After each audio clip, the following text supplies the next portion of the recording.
Hello दोस्तों, नमस्कार। मैं संतोष स्वागत करता हूं आप सभी का अपने यूट्यूब चैनल पर, जिसका नाम है बुद्ध महिमा 563।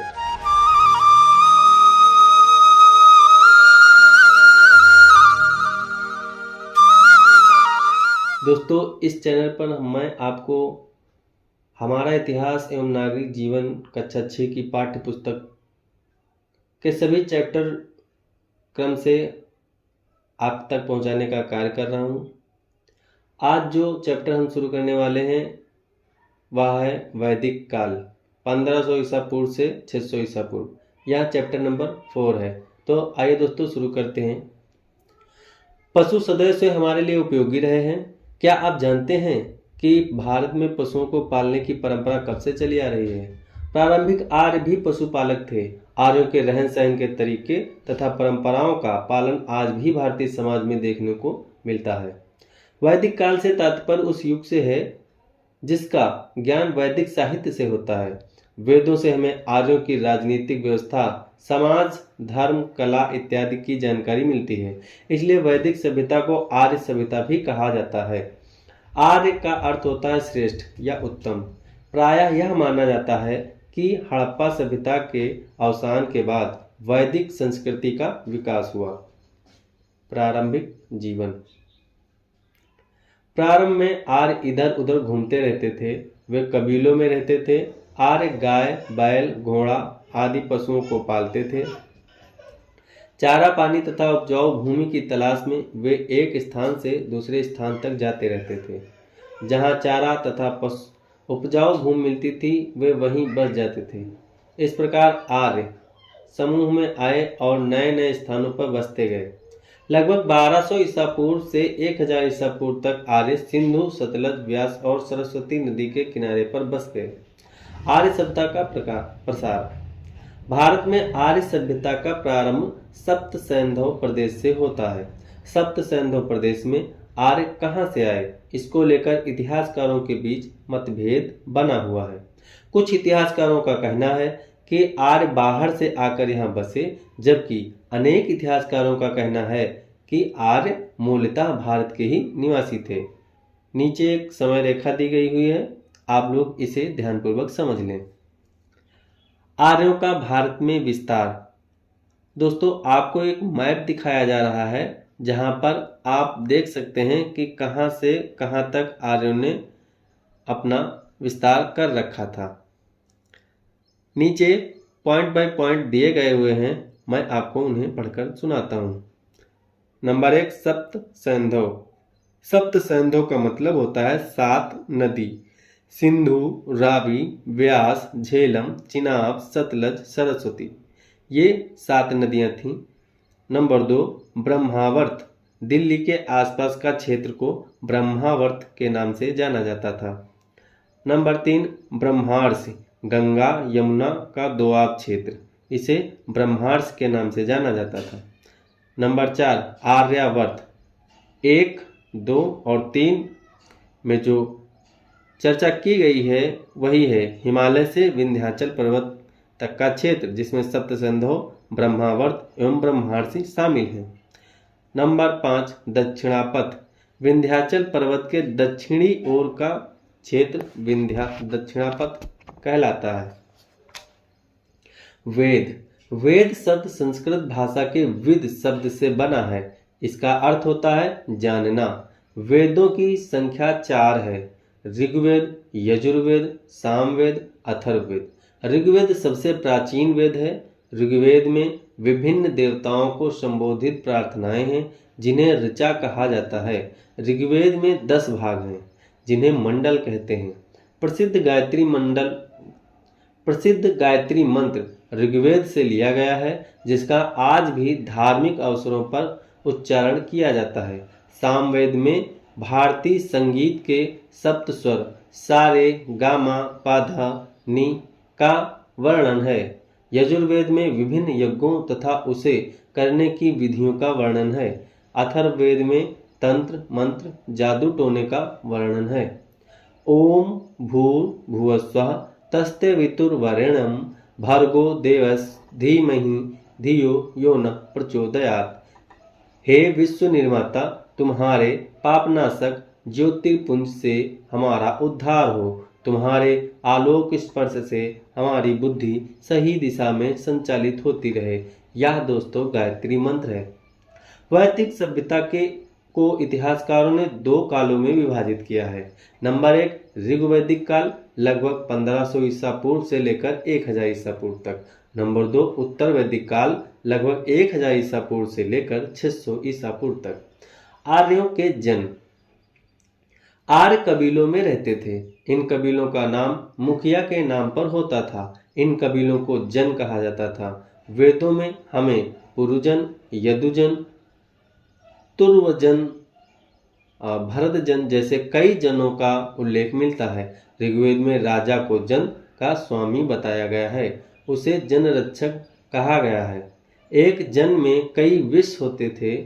इसके मुखिया को विषपति कहा जाता था। कई ग्राम मिलकर विष बनाते थे।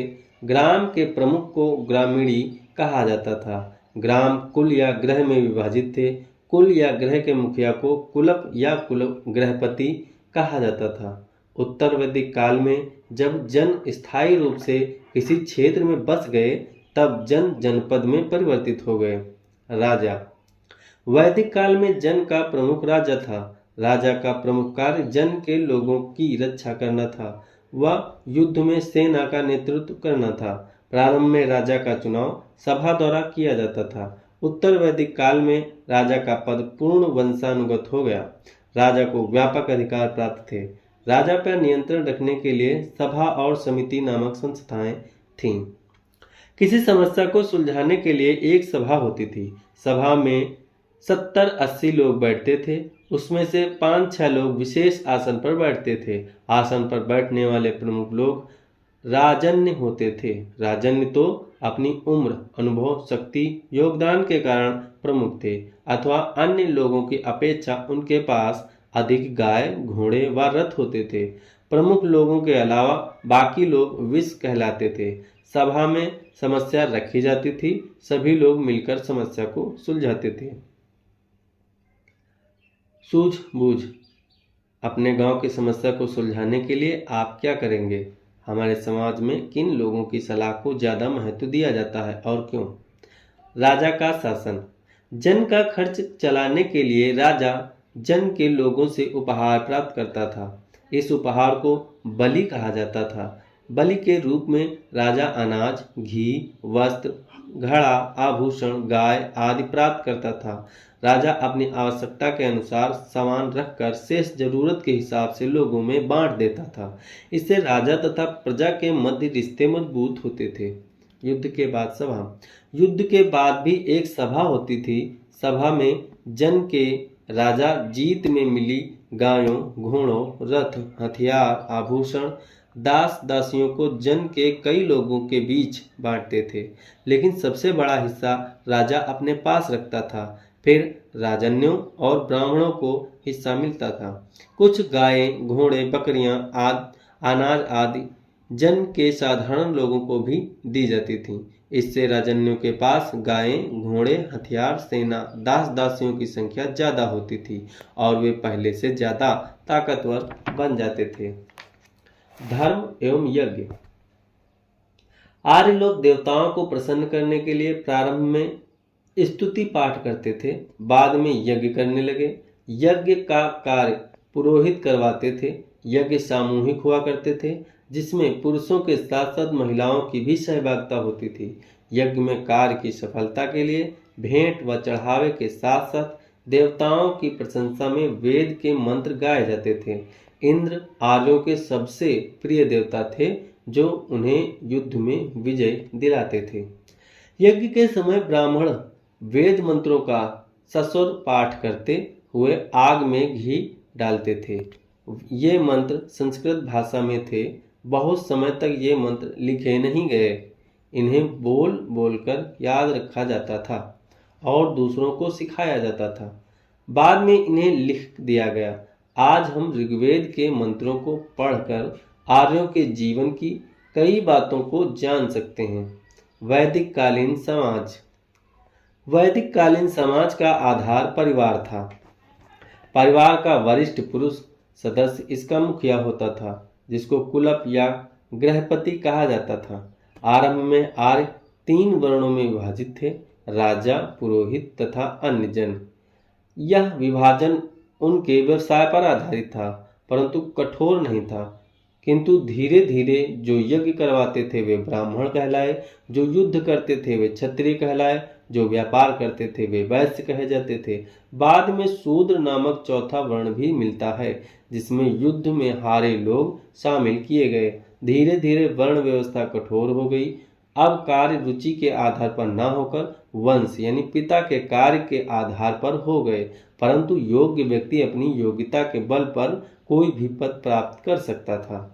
महिलाओं को उच्च स्थान प्राप्त था, वे पुरुषों के समान ही शिक्षा प्राप्त करती थीं। वेदों से हमें लोपा, मुद्रा, घोषा, सची आदि महिलाओं के नाम प्राप्त होते हैं।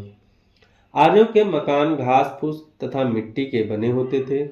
आर्य दूध तथा उससे बने पदार्थ, दधि यानी दही, नवनीत यानी मक्खन, घृत यानी घी का प्रयोग करते थे। अन्न में यव, जौ, गोधूम, गेहूं, व्रीहि, चावल का प्रयोग करते थे। आश्रम व्यवस्था।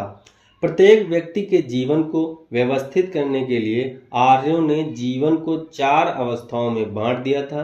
पहली अवस्था ब्रह्मचर्य की थी। इसमें बच्चा आश्रम में रहकर शिक्षा प्राप्त करता था। दूसरी अवस्था गृहस्थ की थी। यह अवस्था पारिवारिक जीवन से संबंधित थी। तीसरी और चौथी अवस्थाएं क्रमशः वानप्रस्थ और संन्यास की थी, जिसमें व्यक्ति वन में जाता था और आत्मचिंतन द्वारा ईश्वर को प्राप्त करने की कोशिश करता था। आर्यों की भाषा। यह कहना कठिन है कि सारे आर्य लोग एक ही नस्ल के थे। वे इंडो यूरोपियन परिवार की भाषा संस्कृत बोलते थे।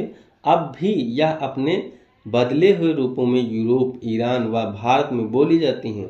यह तथ्य इन भाषाओं के बोलने के ढंग की समानताओं पर आधारित है। बोलकर देखिए, एक तरफ संस्कृत, एक तरफ फारसी, एक तरफ लैटिन और एक तरफ अंग्रेजी लिखी हुई है। जैसे संस्कृत में पितृ, फारसी में पिदर, लैटिन में पाटर तथा अंग्रेजी में फादर होता है। संस्कृत में मातृ, फारसी में मादर, लैटिन में माटर एवं अंग्रेजी में मदर होता है। विद्यार्थी गुरुकुल में रहकर शिक्षा प्राप्त करते थे। वेदों के साथ गणित, ज्यामिति, ज्योतिष, भूगोल, सैन्य विज्ञान तथा शिल्प आदि की शिक्षा दी जाती थी। पशुपालन। प्रारंभ में आर्य पशुपालक थे। गाय तथा बैल व्यक्ति के संपत्ति माने जाते थे। ये उनकी समृद्धि का प्रतीक थे। गाय का प्रयोग वस्तुओं को खरीदने में किया जाता था। गाय को पवित्र पशु माना जाता था। वेदों में इसे अघन्या कहा गया है। पणियों, आसपास के किसान द्वारा गाय चुरा लेने के कारण कई बार युद्ध प्रारंभ हो जाता था। आर्य इन्हें दस्यु कहा करते थे। खेती का महत्व बढ़ा। जनसंख्या वृद्धि के कारण वे अपनी आवश्यकताओं की पूर्ति के लिए कृषि पर ध्यान देने लगे। आर्य अब गंगा यमुना के दोआब क्षेत्र में बसने लगे। इन्होंने जंगल काटकर कृषि योग्य भूमि बनाया। कृषि करने के लिए वे हल का प्रयोग करते थे। वे जौ के साथ गेहूं, धान, दाल आदि उगाने लगे। शिल्प। आर्य पशुओं से संबंधित व्यवसाय जैसे ऊन काटना, घोड़े से रथ जोतना, लकड़ी की वस्तुएं बनाना, मिट्टी के बर्तन, हस्तशिल्प, धातु कर्म का काम करते थे। धातु को अयस कहते थे। ऋग्वैदिक काल में इन्हें तांबा, कांसा का ज्ञान था। लोहे का ज्ञान उत्तर वैदिक काल में हुआ। विज्ञान एवं प्रौद्योगिकी। आर्यों को सूर्य, चंद्रमा, पृथ्वी व नक्षत्रों की गतियों का ज्ञान था। वे ज्यामितीय आकृतियों से परिचित थे। ऋग्वैदिक काल से उत्तर वैदिक काल में आए परिवर्तन। एक तरफ ऋग्वैदिक काल की घटना, एक तरफ उत्तर वैदिक काल की उपलब्धियां बताई गई हैं। जैसे ऋग्वैदिक काल में जीवन गतिशील था। राजा का पद वंशानुगत नहीं था। वर्ण व्यवस्था नहीं थी। पशुपालन मुख्य व्यवसाय था। उत्तर वैदिक काल में जीवन स्थायी हो गया। राजा का पद वंशानुगत हो गया। वर्ण व्यवस्था विकसित हो गई और कृषि मुख्य व्यवसाय बन गया। महाकाव्य की रचना। रामायण और महाभारत दो प्रसिद्ध महाकाव्य हैं। रामायण की रचना महर्षि वाल्मीकि द्वारा संस्कृत में की गई। इस ग्रंथ में कौशल के राजा दशरथ के पुत्र मर्यादा पुरुषोत्तम राम के आदर्श जीवन और कार्यों का वर्णन किया गया है। आज भी रामचंद्र जी के जीवन पर आधारित रामलीला का आयोजन किया जाता है। महाभारत की रचना महर्षि वेदव्यास ने की। इस महाकाव्य में कुरु वंश के कौरवों तथा पांडु वंश के पांडवों की कथा मुख्य रूप से दी गई है। और भी जानिए, लोहे की खोज उत्तर वैदिक काल में हुई। वैदिक काल से पूर्व चित्रात्मक लिपि थी। अब ध्वनि के आधार पर अक्षरों का विकास होने लगा। अक्षरों को मिलाकर शब्द और शब्दों को मिलाकर वाक्य बनने लगे थे। ब्राह्मण ग्रंथ, इनकी रचना यज्ञ के विधान तथा क्रियाओं को समझने के लिए की गई। प्रत्येक वेद के अपने अपने ब्राह्मण ग्रंथ थे। उपनिषद, इन्हें वेदांत भी कहा जाता है। इनकी संख्या 108 है। भारत का आदर्श वाक्य सत्यमेव जयते मुंडकोपनिषद से लिया गया है। धन्यवाद।